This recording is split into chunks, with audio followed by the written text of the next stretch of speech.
Every artist who has ever signed a record deal without fully understanding what they were signing has eventually paid the price for it. Some lost ownership of their music forever. Some made millions for a label while barely seeing any of it themselves. Some were locked into contracts for years with no way out. The music industry runs on contracts, and the type of contract you sign determines everything. How much you earn, who owns your music, how much control you have over your own career. Today we are breaking down every major type of music contract so you understand exactly what each one means. The first and most well-known is the standard record deal, also called the exclusive recording contract. This is the traditional deal that most people think of when they imagine signing to a label.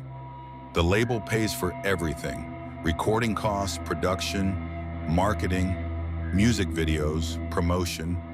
In return, the artist agrees to record exclusively for that label for the duration of the contract. You cannot release music through anyone else. You cannot sign with another label. And here is the part that changes lives. The label owns the masters. The master recording is the original recorded version of the song, and whoever owns it controls how it is used, licensed, and monetized. Under a standard deal, the label owns those masters, often for the entire life of the copyright, which can be decades. The artist earns royalties, typically between 15 and 20% of revenue, but only after the advance and all recorded costs are fully paid back first. That payback process is called recoupment, and until every penny the label spent is recovered from your earnings, you see nothing. The second type is the 360 deal, and this is the one that artists argue about most aggressively. A 360 deal means the label does not just take a cut of your recorded music. They take a percentage of everything you earn: touring income, merchandise sales, brand endorsements, sponsorship deals, acting work, fragrance lines, anything your name generates. Labels justify this by saying they are investing in building your entire career and deserve a return from all of it. The reality is that it hands enormous financial control of an artist's life to the label. Many of the deals signed in the 2000s and 2010s were 360 deals, and artists who became major stars found that a significant slice of income from every part of their career was going back to the label indefinitely. The third type is the licensing deal. This one is significantly more artist-friendly.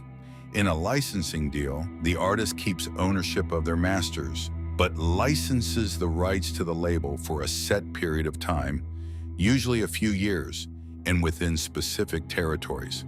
The label handles distribution and marketing for that window. When the licensing period ends, full control returns to the artist. This deal requires the artist to have already recorded the music themselves, usually independently, which means they need their own funding up front. But the trade-off is that when the term expires, they walk away with their catalog intact. This is why many established artists with bargaining power push for licensing deals rather than full ownership transfers. The fourth is the distribution deal. This is the most straightforward of all the contracts. The label or distributor simply handles getting your music onto streaming platforms, into shops, and out into the world. That is all. They do not own your masters. They do not take a cut of your touring income. They do not control your image.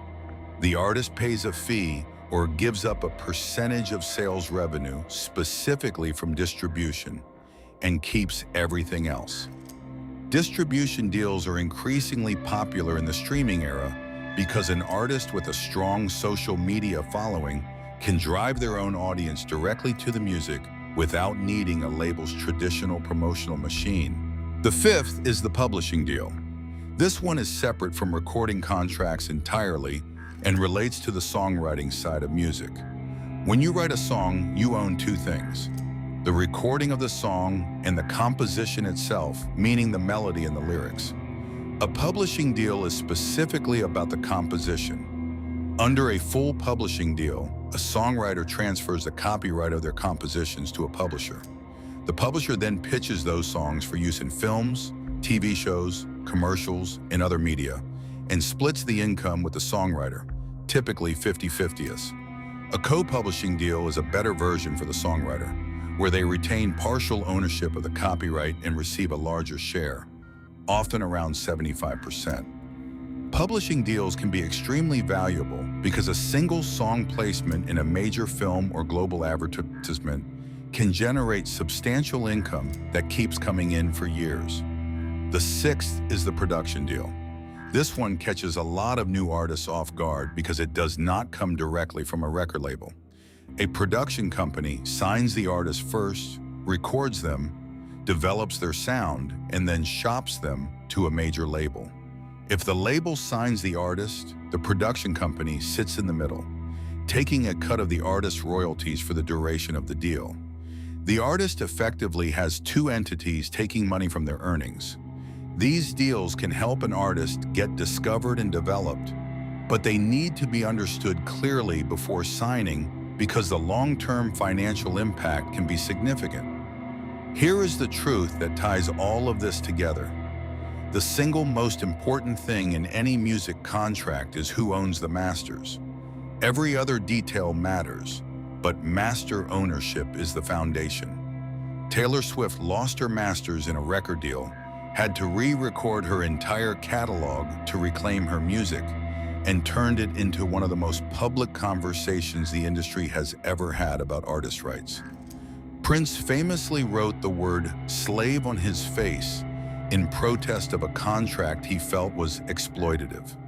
These are not isolated stories. They are what happens when talented people sign documents they do not fully understand. The music industry rewards creativity, but it is structured to reward ownership even more. Before you sign anything, know exactly what type of deal it is, who owns what, how long it lasts, and what it costs you. Because the contract you sign at the beginning of your career can follow you for the rest of it.